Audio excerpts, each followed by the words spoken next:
morning and welcome back to the woods. Now this video is a continuation video from last week.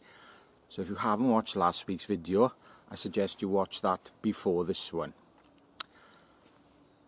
First things first, fire lighting. And I'm going to attempt, and I say attempt because I don't even know if it's going to work. I'm going to attempt to light a quick fire with my hidden tinder and my tiny little ferrorod. I did light a fire last week with more or less natural means with it, but this week I'm going to use that actual tinder. Later on in the video I'm going to be processing wood and I'll be putting two saws up to the test. Just to see which one's best, I'm going to use a bow saw. Now I did say in last week's video that I was going to use my Spring Creek 30-inch, but I decided not to. Because I find the handle a bit uncomfortable, I thought I'd use my Boreal 21 because the handle on that is quite comfortable. And I'd say that the Boreal 21 and the Silky Big Boy are sort of going to be your choice of saw. I would have thought so anyway. So them two are going to be put to the test. Right, well, I harvested a dead standing last week and we haven't had much rain. We've had some rain but not much, so I'm hoping all the twigs on the top of it are nice and dry and I'm going to use them. On to the fire lighting.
Got a little bit of split wood from the floor, a bit of bark would do, and I'm going to take this tinder out and put it on that. First thing I need to do is carve a bit of a stick.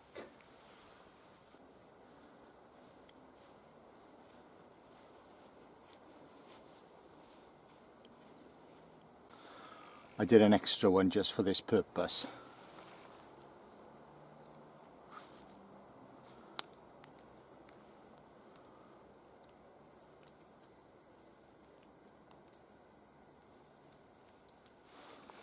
So that's out.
It's lit, it's a bit smoky.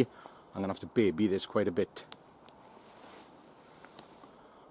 No, perhaps not. It's starting to burn nice.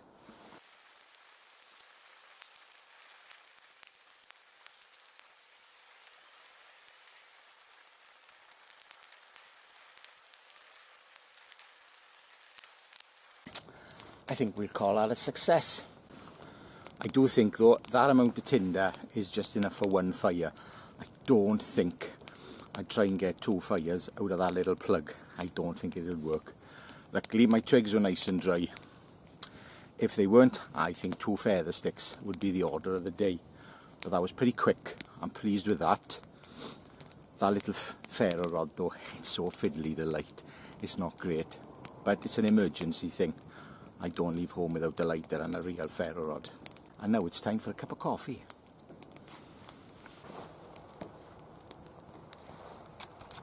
It's warmed up. I've taken my jacket off. It's surprising. It's still staying quite warm here in the UK, and we're talking now mid-October. So yeah, it's a mild climate, it really is. Well, my fire's now a mess. I sat down and had my coffee, threw a few splits on, just to dry out mainly. I'm going to adjust it now and put a few more splits on.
Nice dry splits, doesn't take long for it to catch.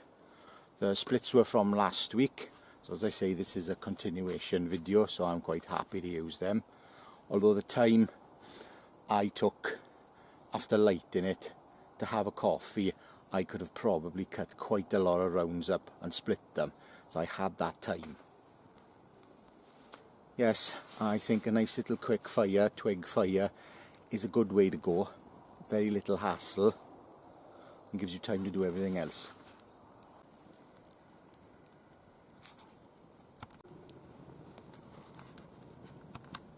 Some of you guys might have noticed that I usually carry 2 pairs of gloves. Now, leather gloves I find absolutely invaluable for playing around the fire. You can't beat them. Fires need adjusting. You can't just throw a load of logs on top of each other and expect them to burn neatly. So I often, as you've probably seen, pull logs off, rearrange them, get them to burn properly. Invaluable. These thin type work gloves, the reason I have these mainly is because when I come into the woods, there's a few down trees which I've got to climb over, and they're covered in moss and they're really slimy, and I don't particularly want to get my hands filthy, wet and slimy before I even get to camp.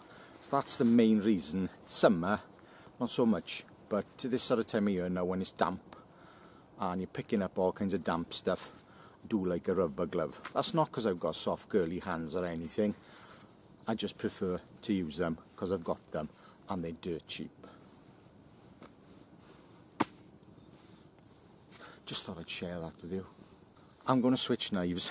Yeah, I know, I'm a strange one, but I do find the neck carry, if I'm not wearing a coat to tuck it into, really annoying. So I'm going to switch to my bush tool on a dangler. But I wanted to use that particular knife with that particular fire lighting method today to get it out of the way, try it. Now I know it works, I'm happy with that. So the bush tool is going on, and I could actually do the same to this and fill the 2 holes. So I don't actually put anything on this one, no cordage on it, so I could actually fill them 2 holes up with tinder if I felt like it. One more thing you might have noticed that I do, when I've got my fire burning nicely and it's contained, all the bits around the side that have fallen off, I pick them up and I throw them in the fire. There's nothing worse to me than a messy fire. And all them bits have burnt, so they're nice and dry. You can throw them on and they'll just go up. I remember years ago seeing campsites, and you basically, the fire would be burnt out and then you'd have all twigs going all the way around, which just was absolutely ridiculous. So all you got to do is pick them up and throw them in. Another thing, when I'm burning like this, I tend to put some splits near the fire to dry. When it's time for them to go on, they're warm, they go up quick.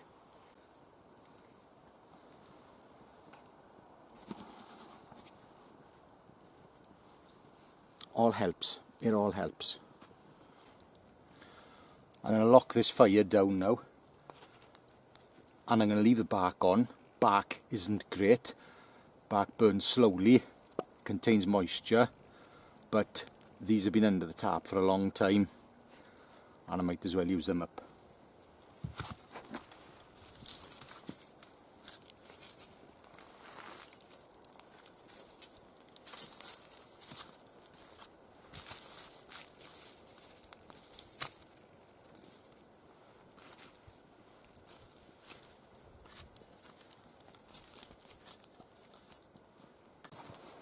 Here we go then. Boreal 21, silky big boy, curved with large teeth.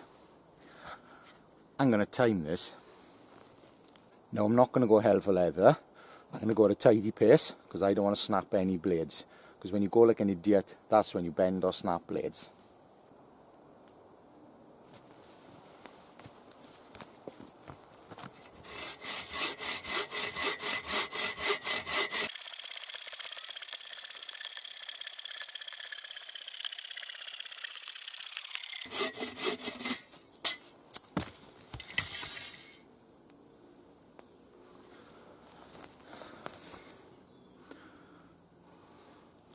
One minute 4 seconds.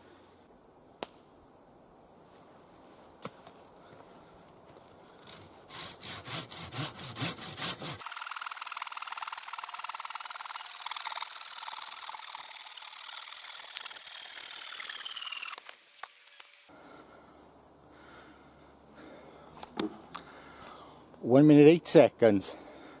And I'll tell you one thing, I'm a lot more out of breath using the silky than the Boreal. So if you're taking time, fatigue, the Boreal wins 100%. So the rest of this, well, perhaps not the rest of it, but a few more rounds with the Boreal.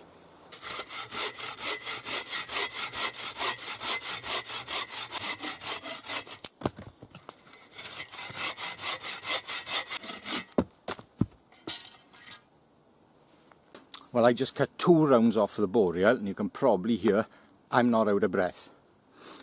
100% bow saw beats a silky saw. Thing is with the silky saw, you need to put downward pressure on it, so you need both hands. Just using the one hand, fine if you're taking branches off like that, or smaller, but when you're cutting something of any size up, you've got to use 2 hands. Because you need that pressure. So then you're using your whole body to do the sawing, so you're getting more tired. With a bow saw, you're only using one arm. Yes, your arm may get a bit tired, but it's far less fatigue. So 100%, hand on my heart, 100% a bow saw beats a silky for bucking up wood. No questions, it does. I'm going to split these up now. Now I have cut these rounds quite short. If you're regular, you know if I leave them about that long, they're a nightmare to split. So I've cut them about so long, they should split a lot easier. And I brought my Hudson Bay with me to do the job.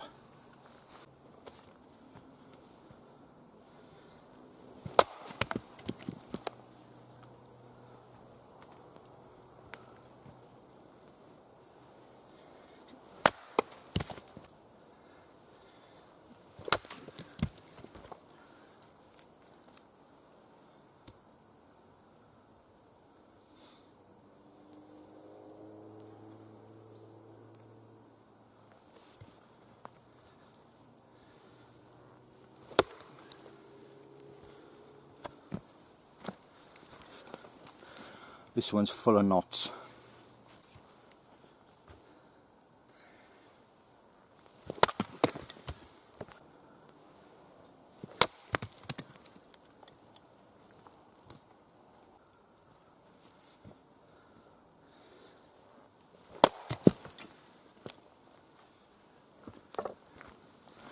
See what I mean about shorter ones?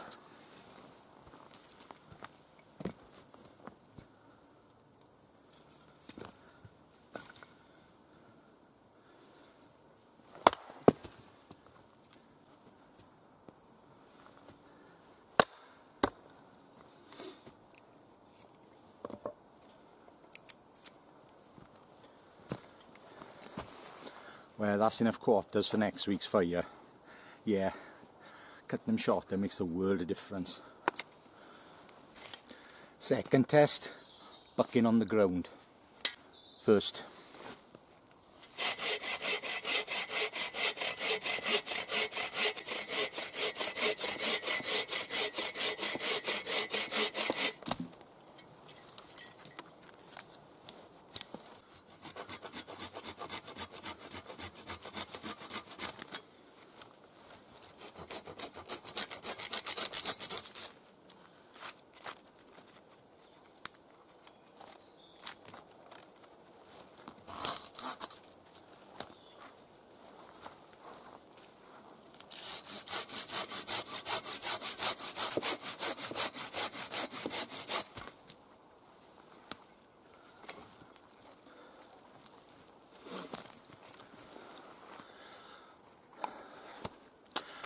Not much in it, doing it on the ground.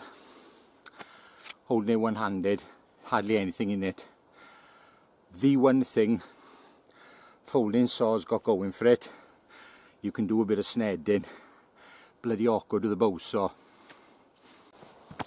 Right then, well that's my little bit of a test over and done with. My personal opinion, if you're going to sned or cut something that's static and stationary, like cutting a tree down, I think you're better off with a silky saw. Personally, a straight saw wins for me because it's better for crafting and everything. But if you're bucking up wood, the bow saw wins. Hands down, definitely. Far less fatigue. I just prefer it. Yeah, it's better. The only thing I will say is personal preference. I was going out for any length of time, knowing now what I know, I'd say bow saw for bucking up your wood and a silky pocket boy for doing your crafting. Take two. Why not? Thank you very much for watching. I greatly appreciate your support, and you know a thumbs up is definitely appreciated. Until the next time, ta-ra.